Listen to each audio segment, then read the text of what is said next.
156 at my command. 6, 1 round, fire for effect.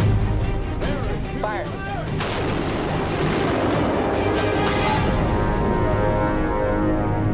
Winter in British Columbia. Year after year, there's war going on in the Canadian Rockies. On land and in the air, Canadians do battle against massive amounts of snow.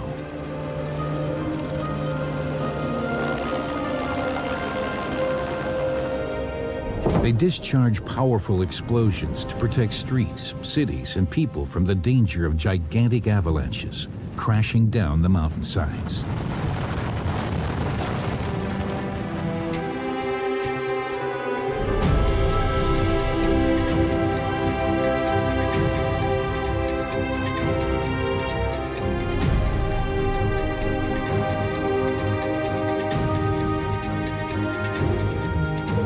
Modern ski lifts and luxurious hotels, southwestern British Columbia is a popular area for winter sports.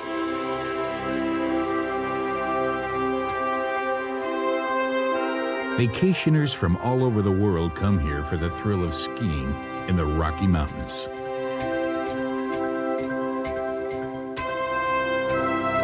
There's plenty of snow here, up to 10 meters during the main season, making Revelstoke an El Dorado for winter sports enthusiasts.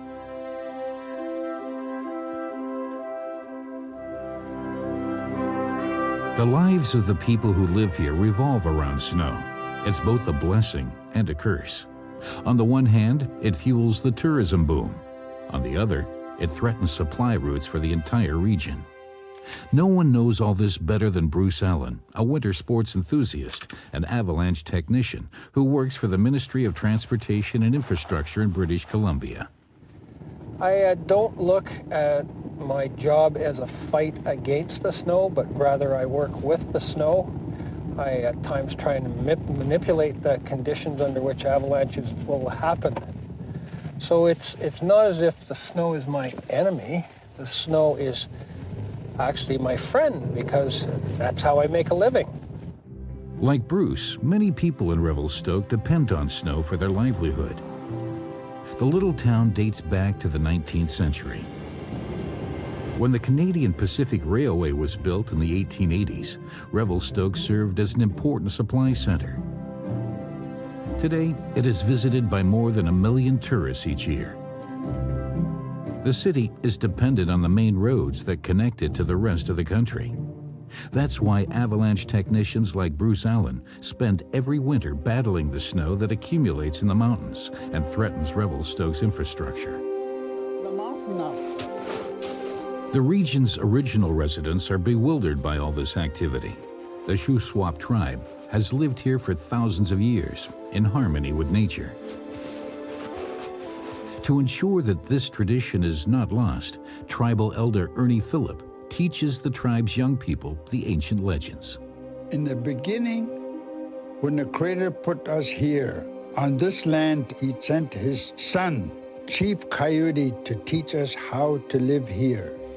He taught us that when we take anything from Mother Earth, that we are to make offering of prayers and tobacco and food that we're going to take. Please.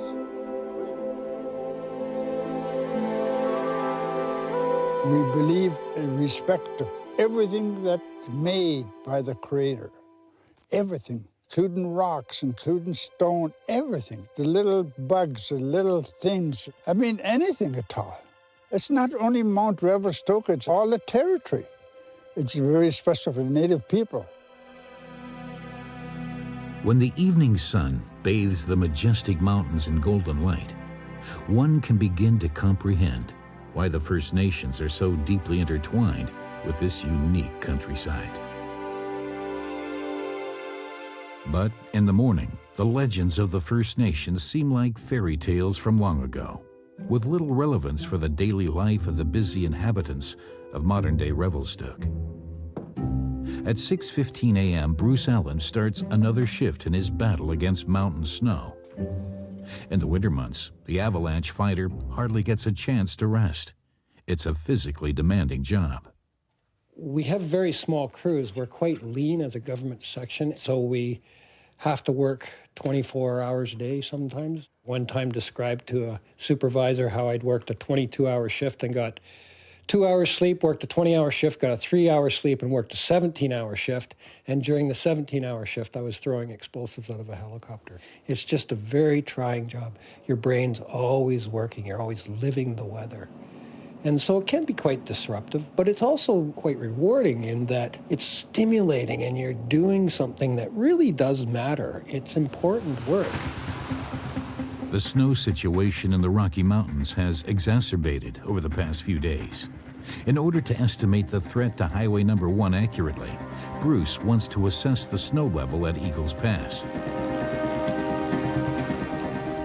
From above, it's easy to see how important this road is. It is indispensable for supplying the entire region. It also connects Revelstoke to the reservation that is home to the First Nation tribes. Because there are no landing platforms in the mountains, the pilot carefully packs the snow down using the belly of his helicopter. There are only a few places where maneuvers like this are possible. Bruce and his colleague Valery Vysotsky will have to trudge through on foot to reach the area that is threatened by avalanches.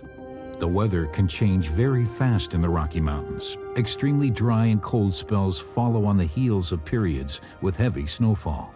This looks like a good spot over here. Over there. Bigger profile. The changeable weather results in layers of snow with differing density. The layers are piled loosely on top of one another, and sometimes the weight of a given layer can cause it to slip and slide, creating an avalanche. To measure and evaluate the snow, Bruce and Val expose the various layers present on the hillside. Meanwhile, at Rogers Pass, about 60 kilometers from Revelstoke, the Royal Canadian Horse Artillery is preparing for a mission of its own. Fighting avalanches is a matter of national security in British Columbia, and therefore a job for the Army. A 105mm howitzer dating back to the Vietnam War has been refurbished to combat snow.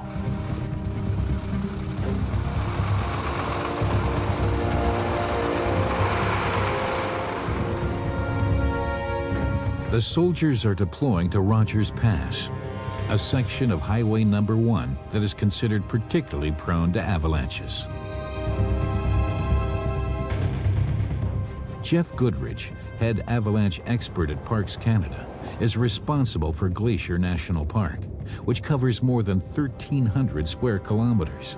A large avalanche will have a significant dust component or air blast, and that air blast can travel at 350 kilometers an hour and can break trees and would be very destructive to a truck or passenger vehicle if it reached the road.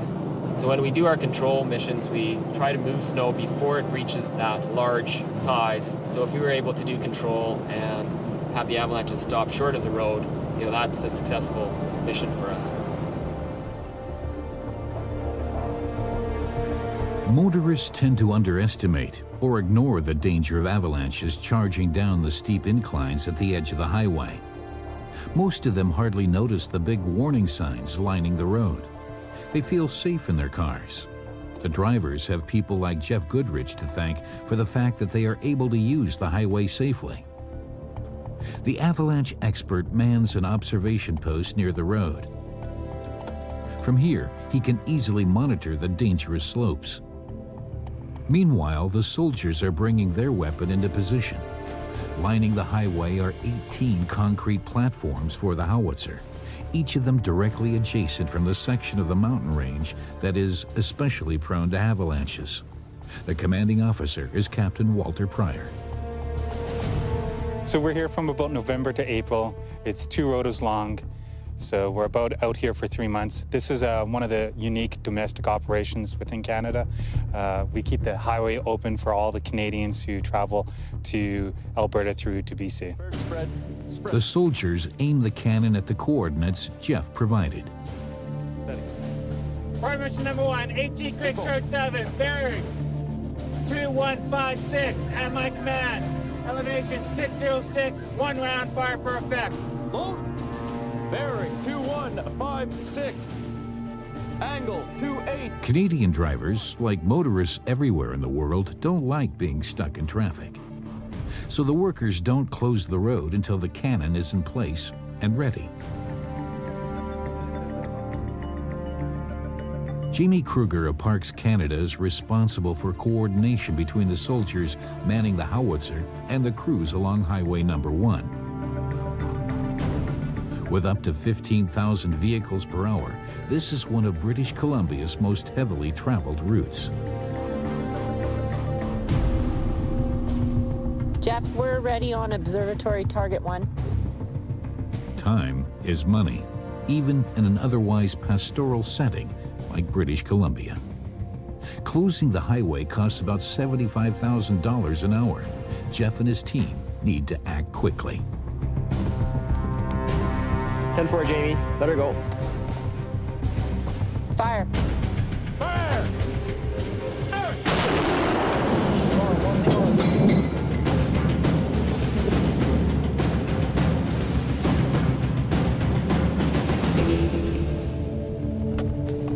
Observatory, target 4 next. Observatory Target 4. Elevation 606. Gun correction 300. 1 ready. Jeff, we're ready on Observatory Target 4. Let her go. Fire. Another projectile is shot from the cannon at a speed of 460 meters per second.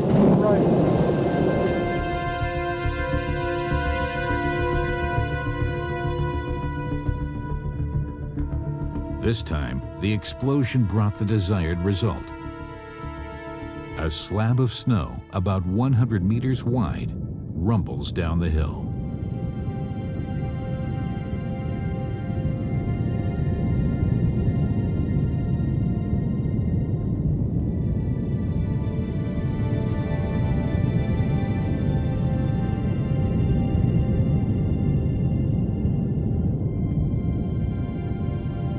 The avalanche picks up speed as it moves down the steep hill.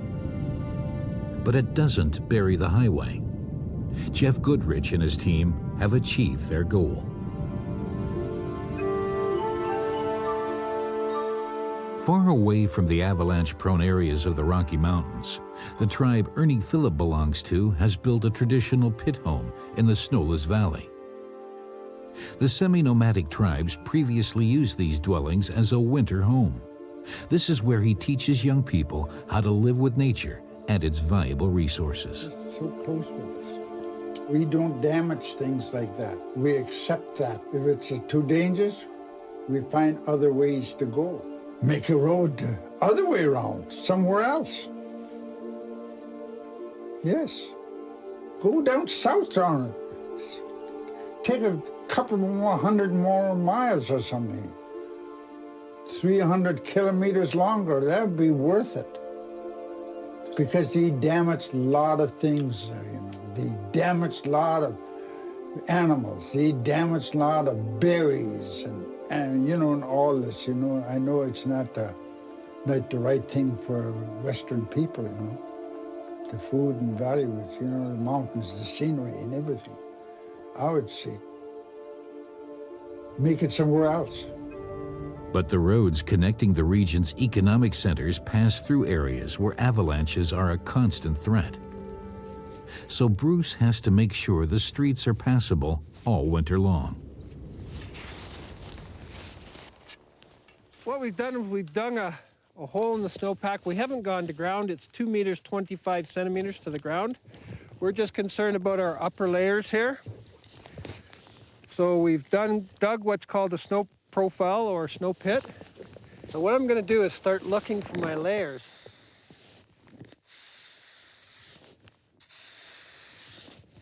I'm used to looking at snow, so I can see that there's a layer right here, and there's a layer right here. You see, as I move this down, the layer comes out. You can see the layer. These layers are probably instabilities that were built when it wasn't snowing, when there was cold, clear air. So that's one way I can find them. The other one is I can feel them. As this passes through, there's a layer there I can feel. So there's a layer at 9 centimeters, 136. 136. The individual layers offer varying degrees of resistance to the inserted tool, due to a variety of factors, such as the temperature during snowfall and the density of the snow. Pencil. Pencil. 89 to 104. The size and shape of the snow crystals is an indicator of how solidly the layers are stacked. Now I'm going to look at it. All these grids, this is 1 millimeter, 2 millimeters, 3 millimeters. So now I'm going to look under magnification, and these are new snow, and they're size 2. I think there's some surface ore here, and I think this is the stuff that he keeps referring to. 1, 2, 3, 4, 5. Bruce is concerned about the situation on this mountainside and calls for a simple but effective test. This one I'm going to lift out with the shovel. The results show just how unstable the snow is here. Even a minor jolt could create disastrous results. That means there's an instability in the snowpack. What we're seeing here is we've taken a block of snow and we've got the crystals that cause the instability. You can see them. We've turned the block of snow upside down now, and we're looking at the crystals. And what happens with these crystals is they stand up like a deck of cards, and they can hold an enormous amount of weight on top of them, and then at some point, all the cards fall over, and that's when the avalanche starts. The house of cards at Eagles Pass could collapse at any moment. There is an extremely large danger of a major avalanche affecting the highway.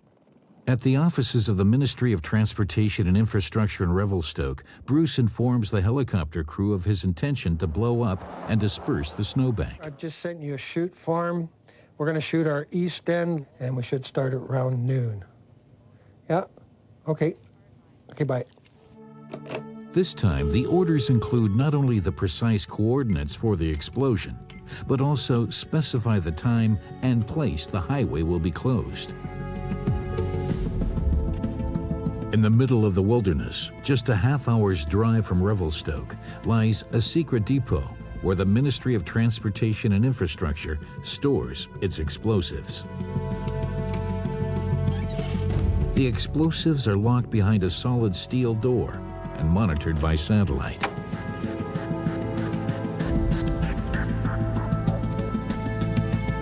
All the necessary components for explosions are kept here, except for the blasting caps.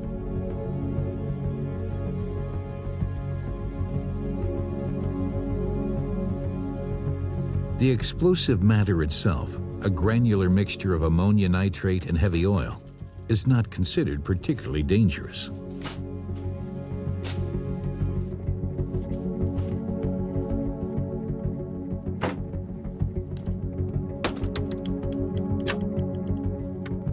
Safety is a top priority. The crew waits until it is a few kilometers away from the depot before arming the explosives for use in the mountains.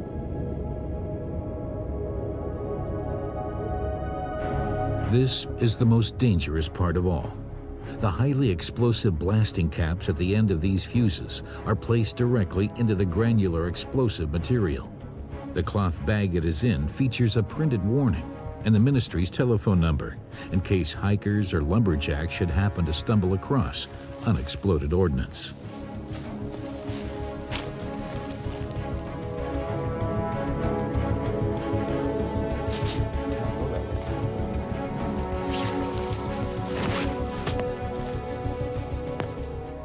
Well, we obey all the rules, and if you do, it's very safe stuff to use. So we make sure that the fuse and the caps are always separated from from the major part of the explosives, because that's the most dangerous part, actually, is that small little cap at the end of the fuse.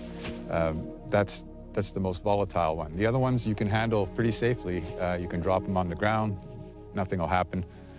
You can throw them in a fire, and nothing will happen, they'll just burn. The helicopter is waiting for Bruce in Revelstoke.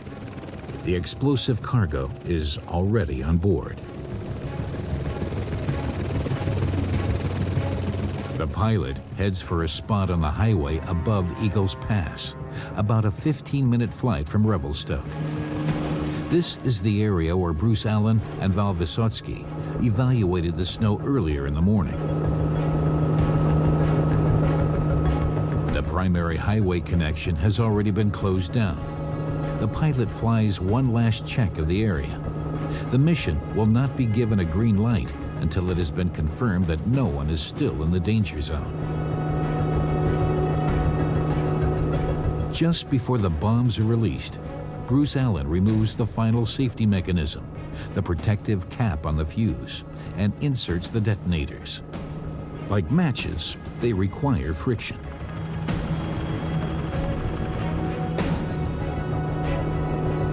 From the moment the fuse is ignited, there are 2 minutes until the explosion.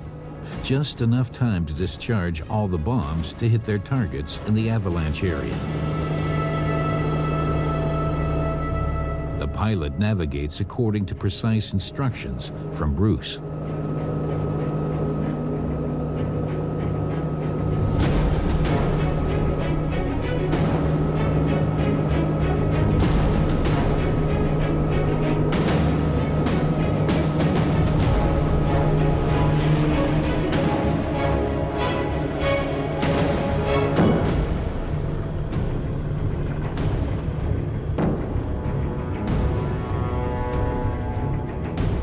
The explosions loosen a slab of snow nearly 150 meters long.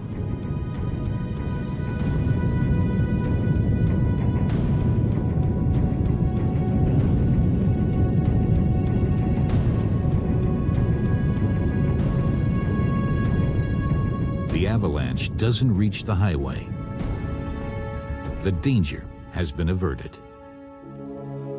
The next day, the weather is beautiful, and the Rocky Mountains are showing their friendly face.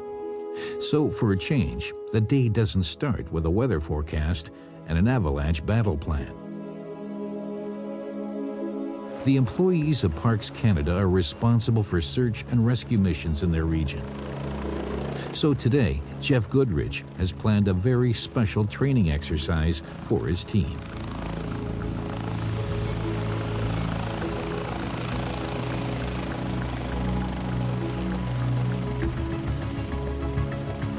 Rescue helicopters are the fastest way to get around the mountains. But in the wintertime, there are only a few places in the Rockies where helicopters can land to dispatch personnel.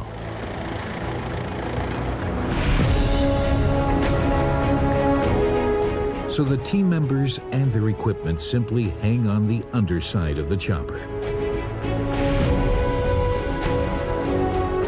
That way, the pilot can release them quickly, nearly anywhere in the mountains, even if there's no place to land.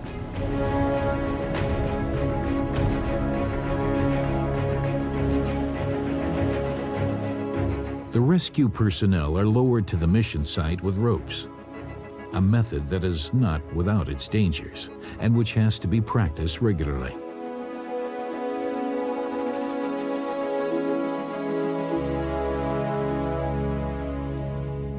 The Parks Canada station at the foot of the Rocky Mountains. Heavy machinery is stored in the barn and on the grounds, ready to go to work removing snow. In case there's a blizzard approaching, the responsible employees can get to work at very short notice. After the training exercise, the team meets in the office for their daily conference. Jeff Goodrich informs the team about the current status. Good morning, everybody. Let's start our morning safety briefing. So yesterday, weather conditions have raised the threat level of avalanches in Revelstoke National Park considerably. Remotes on this layer as well. The area around 2,700-meter-tall Mount Fidelity near Rogers Pass is particularly critical. Step down and trigger the side of the summit. To make matters worse, more snow is forecast for the next few days. Jamie Kruger and a colleague are sent out to check the conditions on site. Information on how deep that surface soil level. I think right now we're getting to the point, and we get more load, we're going to see that layer cause more dangerous avalanches.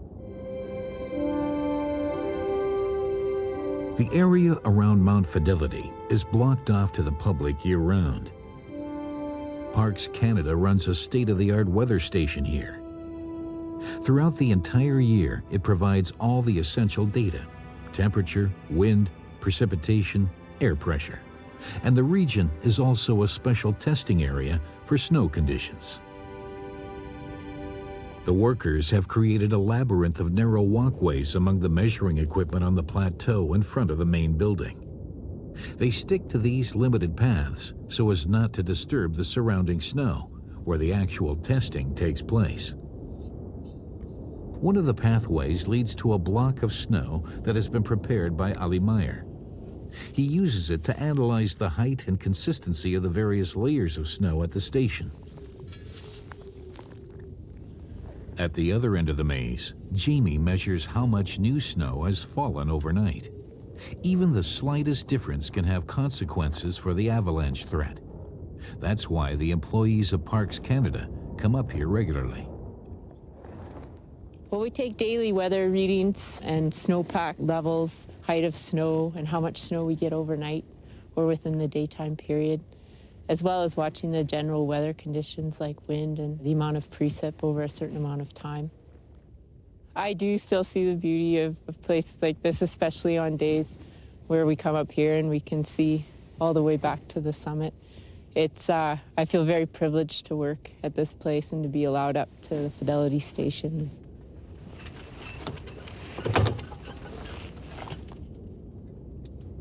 Subsequently, Jamie reports the results to headquarters. Hey, Jeff, I've got the reading if you're ready to copy. Go ahead, Jamie. Date 13/02/18, 13/02/18, time 10:10, sky broken, max minus 4.5, minus 4.5, min minus 11.5.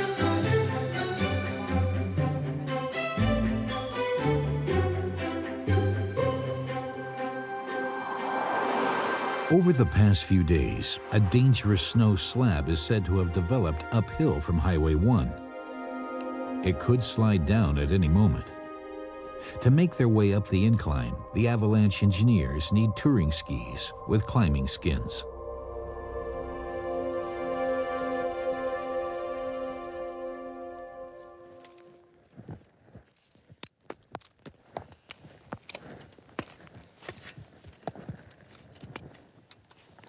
This section of Mount Fidelity is especially characteristic. If there is an avalanche threat here, the same is probably also true for long stretches of the highway. Jamie and her colleague cut out a block of snow measuring 2 meters on each side for what they call a slide test. Sometimes all it takes is the slightest motion, which just goes to show how careless skiers can trigger snow slides.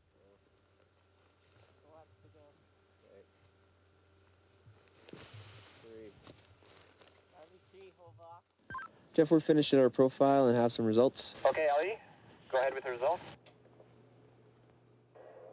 Okay, we had compression tests, 3 out of 3, scores of 11, 13, and 12, 11, 13, and 12, all sudden planar. Okay, thanks, Ali. Got all that. Okay, we're gonna pack it up and head back to the station. Back at headquarters, Jeff Goodrich compares the findings from the mountains with the data from complex computer models based on the test results from more than 50 years of avalanche research in Canada. We collect a lot of data and there's a lot of inputs coming in. So the experience factor is being able to assimilate all that data and be able to listen to your gut feelings and make the decision when the timing is right to have effective control.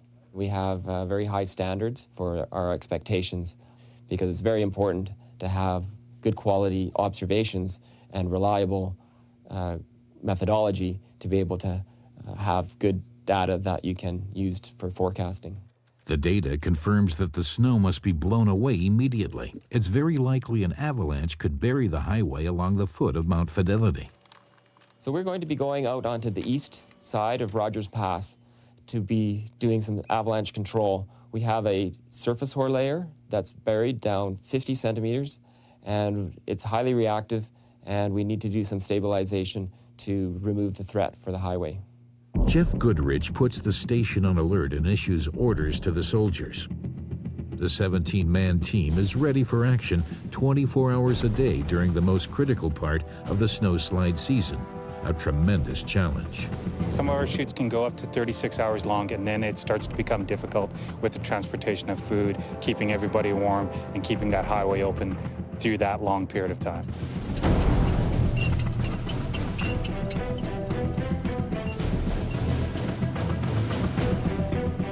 The soldiers have set their sights on a mountainside, uphill from Highway 1.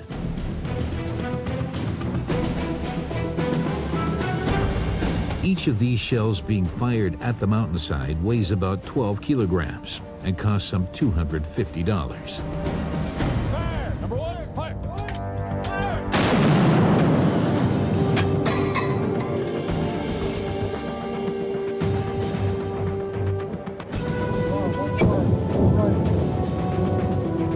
The blast wave is so powerful that it shakes snow from trees and boulders up to 250 meters away.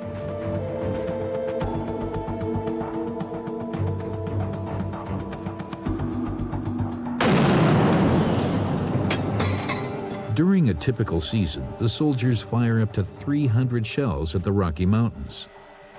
They are an important part of the world's largest mobile avalanche prevention system.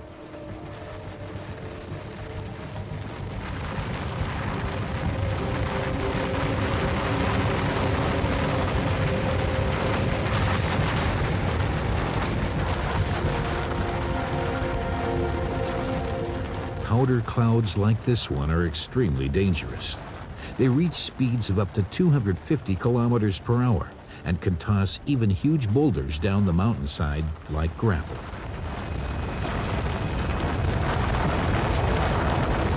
On their way into the valley, they stir up immense amounts of snow, creating a cloud dense enough to suffocate any living creature within seconds.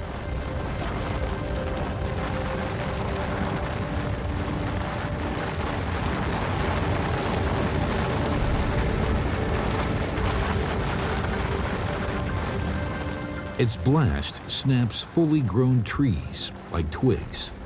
And hidden underneath the cloud of dust, the avalanche carries tons of gravel, snow, and boulders down the mountainside to the valley, burying everything in its way.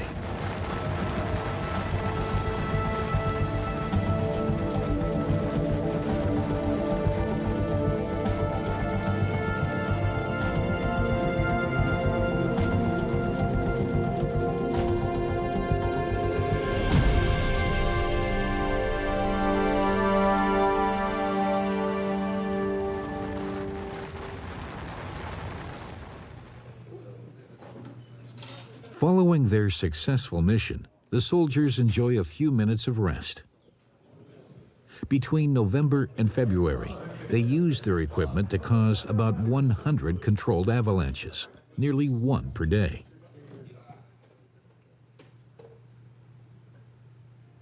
Jeff spends the evening alone in his service apartment. Wintertime is not only a busy time for him, it is also a lonely time for the avalanche fighter. Well, it can be a lonely feeling to be all by yourself, responsible for the safety of the traveling public and the workers here. But it's an important job that needs to be done, and we need to watch closely what's going on, whether it's during the day or at night. The formerly semi-nomadic Shuswap tribe has long since become sedentary.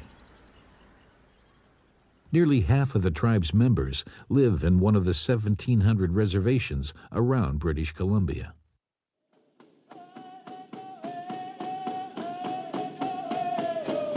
They still honor their tribal traditions, especially the ones that are as much fun as the stick game, which is particularly popular with the Shuswap.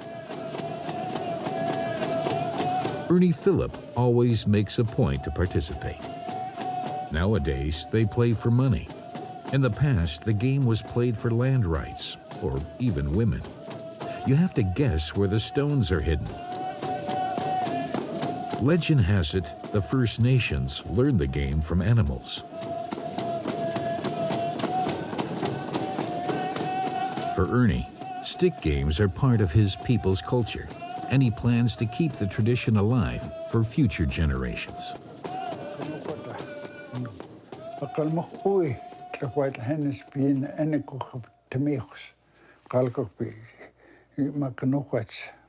It is a prayer to all mankind in a good way, you know, in a good way, not negative way, you know.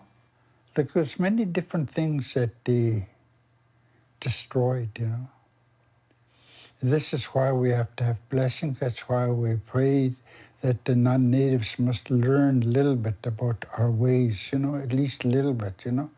We don't force them. We don't force them like the way it has to be in the past, you know.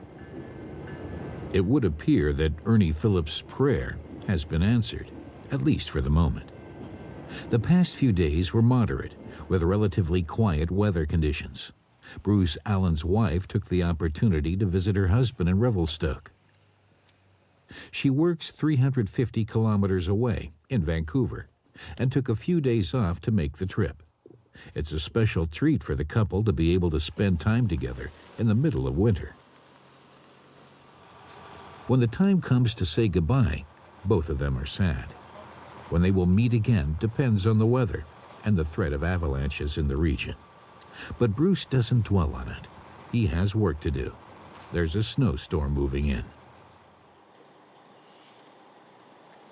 From the moment Bruce sets foot in the office again, the weather conditions in and around Revelstoke once again take control of his life. The storm front that has been forecast is very worrying for the avalanche expert. It's approaching faster than expected, and this is the afternoon when Bruce has planned his most important outing with the helicopter. Blizzard or no blizzard, the appointment with a helicopter can't be postponed. Where we're at for a little while. We'll see what the temperatures do. We work closely with Parks Canada because our avalanche area stops where theirs starts. So we have to coordinate all these different aspects of the program. You might be a good forecaster at a place that only gets 60 cars a day, but we get 5,000 cars a day in the slow times and 15,000 cars a day in the busy times. While that's going on, we have to deal with another avalanche crew that's dealing with the railway and another avalanche crew that's dealing with a park. So we have all these different aspects to the job. And we make mistakes. Or are they mistakes? Let's just say we're not 100% accurate all the time because we're dealing with a phenomena that's very fluid, very changing all the time. And we'll think that we know what's going on, but because we're not right there at the time, sometimes we get surprises.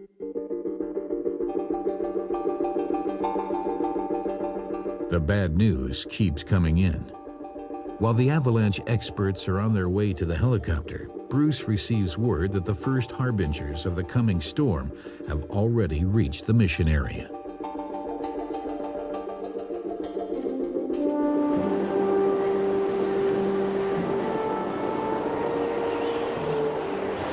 Well, where we are is we're 160 kilometers north of Revelstoke. We're at a place called the Mica Dam.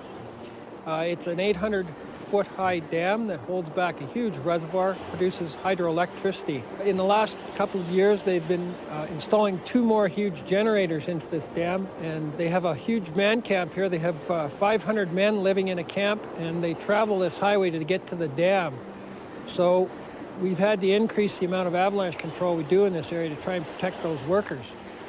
Right now, we have about 35 centimeters of snow sitting on a crust.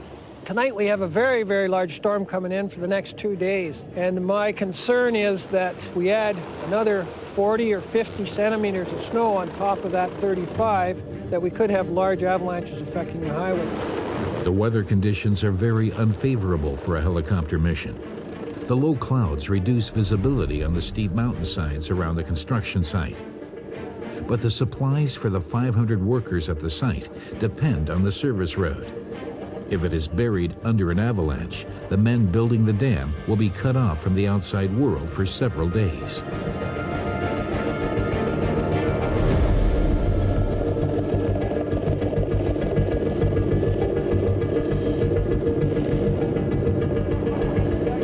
When the wind gusts, the pilot has to fly the helicopter very close to the steep mountainsides. It's a close shave between the crowns of the trees and the snow-covered cliffs. And he's carrying a cargo of explosives. While Bruce prepares the bombs, Val keeps a close eye on the surroundings. He helps the pilot navigate the narrow terrain between the cliffs and the dense forest.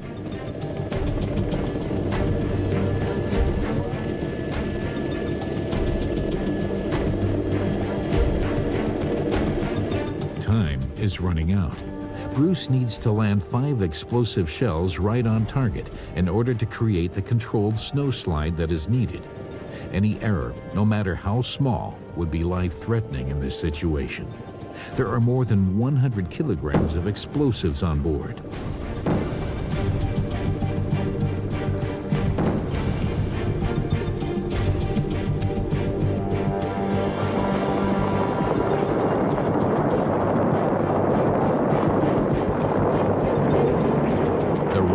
The avalanche reaches the highway, but causes no major damage. Once again, the avalanche experts have done their job, in spite of enormous difficulties. The team on board the helicopter must be able to rely on one another unconditionally to prevent missions like this one from ending in disaster. I never push a pilot. If a pilot can't do it, then that's good by me. I let him call the shots. I'm in charge of the safety of the explosives. He's in charge of the safety of the helicopter. I don't really think about danger or that sort of thing. It's just managed risks. I'm a fatalist. I believe whatever happens, happens. Day after day, men and women like Bruce, Jeff, Jamie, and Val go to great lengths and take tremendous risks to avoid catastrophe, keep the traffic flowing, and make sure the region is connected to the rest of the world.